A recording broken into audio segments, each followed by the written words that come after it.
You know that feeling, that little bit of anxiety when you think about actually speaking English.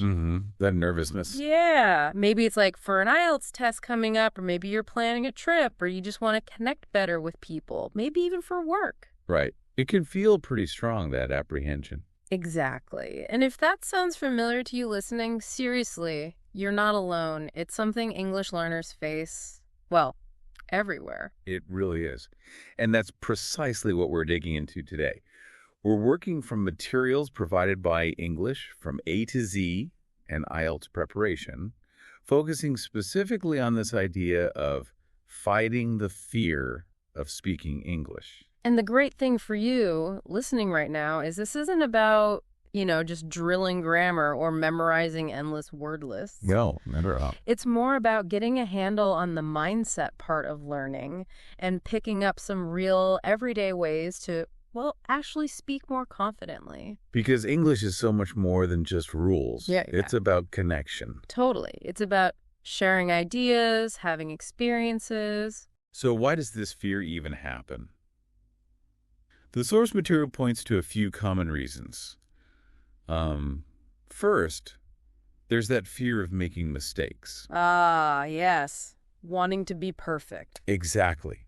This idea that you have to reach some level of perfection before you even try to speak. The perfectionism trap, I think we've all been there. That feeling of just one more grammar point, then I'll talk. Right. But it's a catch-22, isn't it? You need to speak to get better. You can't just wait for perfect to happen. You really can't. And then there's the worry about being judged. Oh, yeah. What will people think of my accent? Or my grammar? Exactly. It can really stop you from wanting to speak up. For sure. You feel like every little hesitation is under a microscope. And sadly, sometimes people have had bad experiences, right? Yeah, definitely. Maybe being laughed at or corrected really harshly. Those things stick with you. They really do. And often, underneath it all, it's just a kind of low self-confidence. That my English isn't good enough feeling. Especially when you compare yourself to native speakers, maybe. Right. But the source makes a really key point here. The goal isn't to sound like a native speaker. It's about clear communication. Yes, that's so important. You don't need perfect native fluency to get your message across. Exactly. So our mission really in this deep dive is to give you some practical, everyday tools to face that fear and build real speaking confidence. And it's not just for IELTS, though. It'll definitely help there. Right. It's for using English at work, school, traveling, just chatting. And the source actually has a nice point for B1 level learners. Yeah. If you can understand us talking about this right now, your English is already pretty solid. That's a great confidence booster right there. So, okay, roadmap for today. Yeah. We're going to talk about why mistakes are actually, believe it or not, good for learning. Okay. Then dive into daily practice strategies, how to actually use English out in the real world. That huge mindset shift from perfection to just communicating. And finally, some really concrete tips to lower anxiety and speak more smoothly. Sounds great. Let's jump in with that first point, which might sound a bit weird at first. Mistakes are actually your friend. Yeah, it's a cool reframing the source does. Instead of seeing errors as failures, it sees them as opportunities, big ones. Okay, how so? Well, it challenges that whole wait till I'm perfect idea. Yeah. Think about a baby learning to talk. Right. They just babble, make tons of mistakes, get words wrong, grammar all over the place, but they don't care about rules or embarrassment, you know? Yeah, they just keep trying. If It- they waited for perfect grammar, they'd never start talking. Exactly. So the source breaks down why mistakes are helpful. First, they pinpoint your knowledge gaps. Okay. Like how? Well, the example given is saying he go to the store. If someone corrects you, he goes, boom. That mistake just showed you a specific grammar point you need to work on. It's like personalized feedback in real time. Got it. Yeah. And interestingly, the act of making the mistake and then correcting it actually makes your brain work harder. Oh, really? Yeah, it leads to better memory retention. It's active learning, not just passive listening. You're fixing it in your mind. That makes sense. And another benefit the source mentions is kind of surprising. Mistakes can actually lead to more conversation. Right. If you say something unclear and someone asks, sorry, what did you mean? That's your chance. To rephrase, explain more, get more practice. Exactly. And maybe even make a friend, as the source jokes. Turns a mistake into an interaction. I like that perspective. And maybe the most important thing, especially early on, every attempt builds courage. Totally. Every time you speak, errors or not, you're sort of chipping away at that fear. Like exercise. Right. The source uses examples like, yesterday I go market, corrected to went, or I am boring, to I am bored. Small things, but big learning moments. And it's crucial to remember, the source points this out too, native speakers mess up. All the time. Yeah. We forget words, stumble over grammar. Yeah, but the difference is they just keep talking usually. They don't stop dead. That's the key. They don't let it derail them. And the source gives helpful phrases for when you are corrected. Oh, yeah. Like what? Instead of getting flustered, maybe say, okay, learn something new, or thanks for letting me know, or even, okay, next time I'll try that. It's about that positive attitude. Which is vital, especially for something like IELTS, right? Examiners aren't looking for robots. Exactly right. They want to see you communicate, keep the conversation going, even if you slip up. Self-correcting confidently is actually a plus. So the big takeaway here is change how you see mistakes. They're not roadblocks, they're guides. Yeah, they show you where to go, help you remember, create connection, build bravery, speak often, make mistakes, learn. That's the message. Okay, so mistakes are good. Got it. Now, how do we actually build that speaking muscle day to day? The practical stuff. Right. This is where the source gets really helpful with simple, doable things you could weave into your daily life, even if you're not, surrounded by English speakers. The main idea is consistency, right? Even small bits. Exactly. Speaking a little English every day makes it feel more normal, less scary. Like any skill, regular practice is everything. And there are some great at-home methods. Let's hear them. First one sounds a bit odd. Talking to yourself. Yeah, it can feel weird at first. But the beauty is zero pressure. True. You can talk about anything. Your plans, what you're doing, describe the room. The source suggests narrating cooking, talking about the weather, your study plans. It's just practice, no judgment. Like a private, always available tutor who never corrects you. Okay, next. Recording yourself. That can feel awkward too. Oh, definitely. Hearing your own voice back is strange for most people. Yeah. But it's amazing for self-assessment. Pick a topic, favorite film, weekend plans, talk for a minute or two, then listen back. And what are you listening for? Pronunciation, common grammar errors, but also your strengths. Where do you sound clear and confident? It's objective feedback. Good point. Get that feedback without needing someone else. Okay, then there's finding language partners. Yeah, using apps like Tandem, HelloTalk, Speaky, great for direct interaction. With other learners or native speakers. Both often. Right. People looking for exchange. The source stresses short, regular chats. Even brief ones a few times a week really help build that real-time confidence. Takes it beyond just practicing alone. Okay, what about repeating and shadowing? Explain shadowing. Sure. Shadowing is listening to short audio or video clips, then immediately repeating what the speaker says. Trying to copy them, exactly. Yeah, focusing on their pronunciation, the rhythm, the intonation, the music of the language, not just the words. It trains your mouth and ears together. That sounds really useful for fluency and sounding more natural. Online speaking clubs are mentioned too. Right. Groups on Zoom, Facebook, Reddit, Meetup, they tend to be really welcoming, especially for beginners. Like a virtual practice zone with others in the same boat. Exactly. Less pressure because everyone's learning. And the idea of a daily English routine, making it bite-sized. Yeah, just slotting small English activities in, maybe a short video in the morning, some self-talk while commuting, reading your English diary aloud at night. It all adds up. I like the emphasis, too, on celebrating small wins. It's easy to focus on what you can't do yet. Totally. The source suggests keeping a notebook. Jot down things like spoke for 5 months without freezing, or use that new phrasal verb. So you see the progress. Exactly. Tangible proof you are improving, which is super motivating. And lastly, affirmations.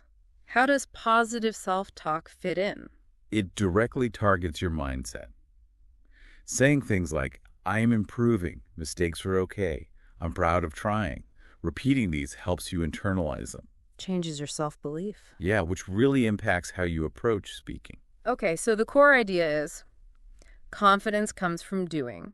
Consistent small actions every day make speaking less scary and eventually even enjoyable. So we've got the home practice covered. Yeah. But what about actually, using English out there in real life?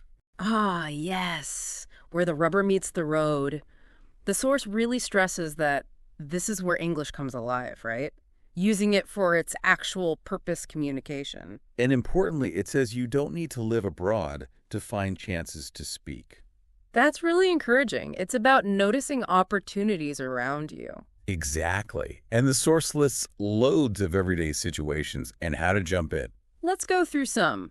Coffee shops, restaurants seem like a good starting point. Definitely low pressure.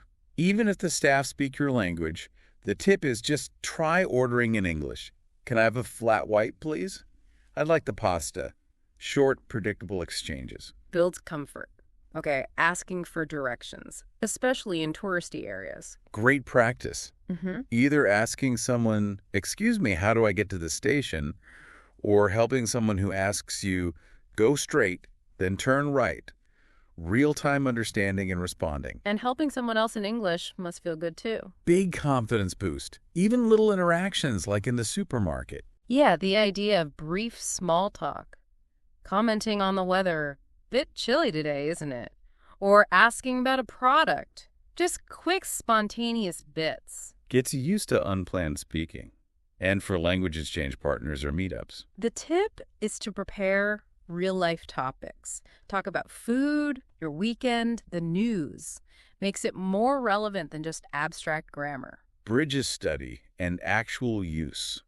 What about public transport or travel? Asking basic questions. Does this bus go downtown? How long does the journey take? Good practice for understanding answers, too. Okay. And I like the idea of actively offering help to tourists. Yeah. Seeing someone looking lost and saying, excuse me, need any help? Or can I help you find something? Using your English to actually achieve something practical. Nice. The source also mentions trying phone calls or online chats in English. That can feel harder, yeah. But trying customer service, emails, online forums, it pushes you into different communication modes. Stretches the comfort zone. And even passive things like watching videos can become active practice. Right. After watching or reading something, just say your reaction out loud. That was interesting. I disagree with that point. Just vocalizing thoughts. Gauges the speaking muscles. The source also gives tips to make this less scary. Like what? Preparing simple sentences beforehand for places like shops. Using smiles, positive body language, they help a lot with understanding. Good point. What if they switch back to your language? Politely ask to continue in English. Shows you're serious about practicing.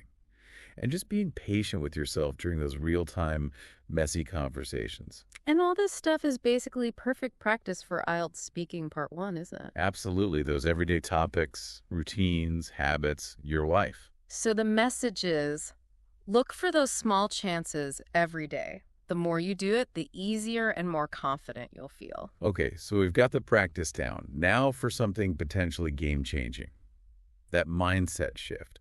Moving from chasing perfection to focusing on just communicating. This feels huge because that pressure for perfect grammar and pronunciation can be paralyzing, can't it? Totally. The source really makes you question, what is the real goal of speaking? It's not to pass a grammar test, it's to connect. Right. Understand and be understood. Precisely. That's the core function, sharing meaning. And as we said, even native speakers aren't perfect. They pause, backtrack, make slips. It's normal. So how do we make that shift internally, away from perfection towards connection? The source gives practical strategies. First, focus on clarity. Judge success by, did they get my message? Not was my grammar flawless, but did they understand? Exactly. If yes, your English worked, that's the win. That's a helpful reframe. What else? See English as a tool. Like a spoon helps you eat, English helps you connect or achieve something. It's functional, not a performance to be judged. I like the spoon analogy. It takes the pressure off, makes it feel more practical. Right. And use simple, common phrases confidently. You don't need fancy words or complex sentences. Clear and simple often works best. Embrace confident simplicity. Love that. What about when we do make mistakes? Which we will. Think about how you'd react to a child learning. You focus on their meaning, you're patient, maybe gently correct. Treat yourself the same way. Most people care more about what you're saying than tiny errors. Be kinder to ourselves. Stop that harsh inner critic. Definitely. And stop comparing yourself to others. Everyone's journey is different. Focus on your progress. Am I better today than yesterday? That's what matters. That comparison trap is so easy to fall into. Good reminder. Other shifts. Practice in safe spaces. Self-talk with patient friends. It encourages natural flow without the anxiety. Creates room to experiment. And focus on your strengths. Instead of, I can't speak like a native, think I can introduce myself. I can order coffee. Build on what you can do. Acknowledge your abilities. And remember, it's about human connection, person to person, not just linguistic accuracy. And this communication focus actually helps with things like IELTS, too. Absolutely. Examiners want to see you convey ideas and keep the conversation flowing. Focusing calmly on communication is way better than freezing up worrying about perfection. Makes sense. So the key is, let go of that flawless ideal. Embrace clear communication as the goal. Fluency comes from practice and connection, not pressure. And the call to action is, shift your thinking towards being understood, connecting with people, and just speak without letting fear hold you back. Okay, we've got the mindset. Now for the really practical step-by-step actions to actually beat the fear and speak more smoothly. The toolkit. What's the first most crucial step according to the source? Just start. Now, don't wait until you feel 100% ready.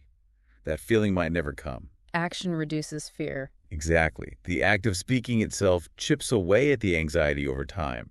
And the source revisits those low-pressure activities with specifics. Like reading dialogues aloud, self-narration, daily voice notes. Yep.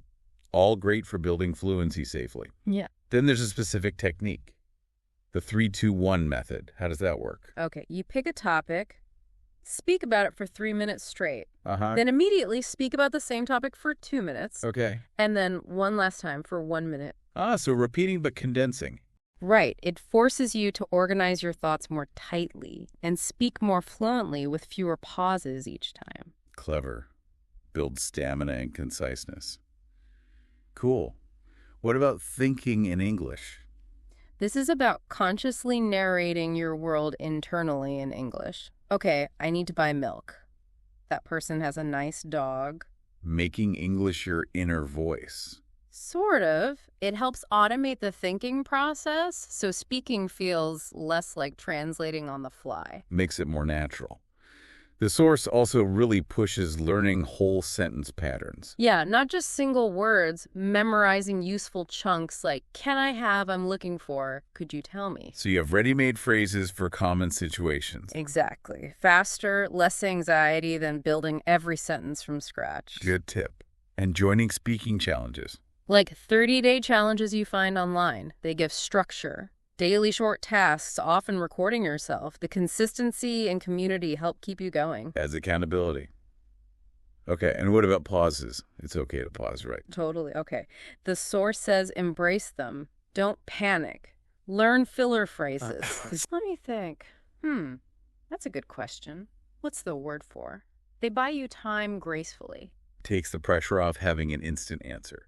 And tracking progress again. crucial for confidence. Keep that journal. What you practiced, topics, mistakes noticed, how you felt. Seeing the journey builds belief. Yeah, reminds you how far you've come. And watching and repeating videos. Good for imitation. Use videos with slower speech, learner content, daily chats, interviews, even IELTS practice ones. Mimic the sounds, rhythm, intonation. Active listening and repeating. Lastly, visualization. Yeah, mentally rehearse. Picture yourself speaking confidently, being understood before the actual situation. It's a known technique to reduce anxiety and build belief. Primes you for success. So the big message here is take action, even small steps, even when scared. That's what shrinks the fear and builds fluency. Start with a few strategies, add more as you go. Right. So let's wrap this up. Quick recap of the journey we've taken in this deep dive. We started by acknowledging that fear, it's real, it's common. Yeah, stemming from fear of mistakes, judgment, bad experiences, low confidence. But then we flipped the script on mistakes, saw them as learning tools, not failures. And we looked at tons of daily practice ideas, things you can do at home consistently. Then we talked about taking it outside, using English in real-world situations, noticing those everyday opportunities. And that massive mindset shift. Yeah. Communication over perfection. Connection is the goal. Finally, that toolkit of practical steps. Acting now, the 3-2-1 method. Thinking in English, using pauses, tracking wins, visualizing success. Concrete actions. So a few final words of encouragement for everyone listening. Be kind to yourself. This takes time. Absolutely. And speak even when you're nervous. That's how the nervousness fades. Don't give up. Progress isn't always linear, but keep going. Surround yourself with English. Listen, read, watch, speak. Immerse yourself. And remember why you started learning in the first place. Keep that motivation close. Most of all, believe you can do this. You can speak English confidently. It takes time. Yes, consistent effort, absolutely. But it's so achievable and worthwhile. Start small. Stay consistent. Use these strategies. Thank you so much for joining us for this deep dive on tackling that fear of speaking. We hope you found it genuinely helpful. Yeah, feel free to listen again. Share it if you think it could help someone else. Let us know what you thought. And definitely stay connected for more insights to support your English learning journey. Remember that confident English voice is in there. Keep practicing, keep speaking, keep believing. Go let it be heard.